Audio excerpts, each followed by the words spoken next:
पुण्यात वैष्णवीची हत्या करणारा नराधम सासरा राजेंद्र हगवणे हा किती गेंड्याच्या कातडीचा होता हे पाहिल्यावर तुमचा प्रचंड संताप होईल। सुनेच्या रक्ताने लाल झालेल्या हातानेच त्या हैवानाने निर्लज्जपणे हॉटेलमध्ये जाऊन मटण खाल्लं। पाहूयात।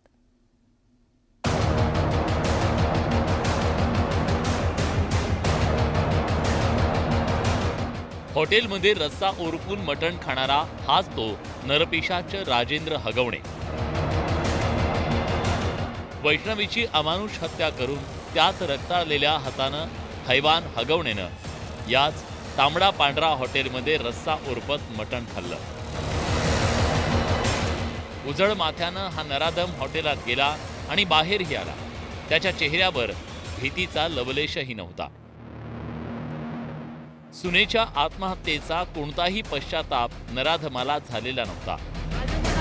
माध्यमांनी सुनेच्या हत्येविषयी प्रश्न विचारल्यानंतरही राजेंद्र हगवणेची मुजोरी सुरूच होती। त्याच्या या मुजोरीचे दृश्य पाहून आणि हॉटेलमध्ये माणुसकी नसलेल्या लोकांसोबत केलेली मटण पार्टी पाहून सामान्य नागरिकांचा प्रचंड संताप झाला। हे सगळे त्याचे धंदे। पुणे कोर्टाच्या बाहेर भाजपच्या महिला आघाडीनं आंदोलन केलं।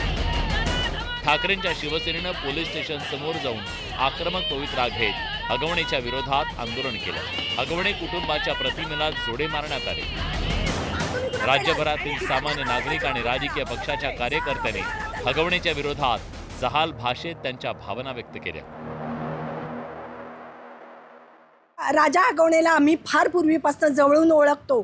दारू, पार्ट्या, बाई हे सगळे त्याचे धंदे आहेत आणि मला असं वाटतं हे धंदे तालुक्यातल्या प्रत्येक माणसाला माहिती आहेत। खूप नालायक आणि नीच प्रवृत्तीची त्यांची दोन्ही मुलं आणि स्वतः बाप हे तीन लोकांची जी गँग आहे हगवण्यांची ती अतिशय हिंस्र आणि गुंड प्रवृत्तीची लोक आहेत।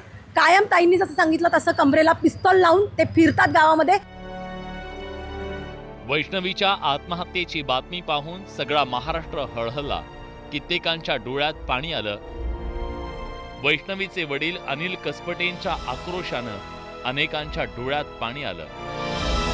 पण या राक्षसी वृत्तीच्या राजेंद्र हगवणेला वैष्णवीच्या आत्महत्येबद्दल काहीही वाटलं नाही।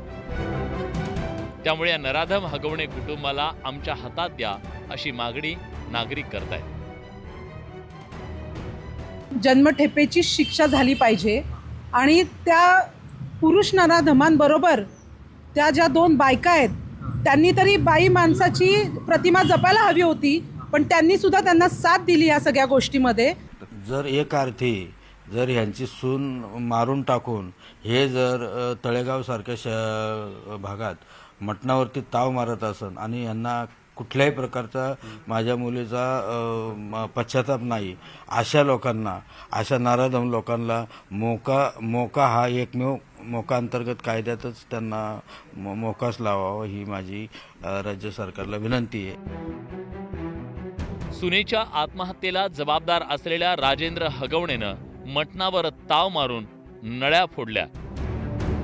जोपर्यंत वैष्णवीचे मारेकरी फासावर लटकणार नाहीत तोपर्यंत वैष्णवीला न्याय मिळणार नाही। संतोष गोरे, न्यूज 18 लोकमत, मुंबई।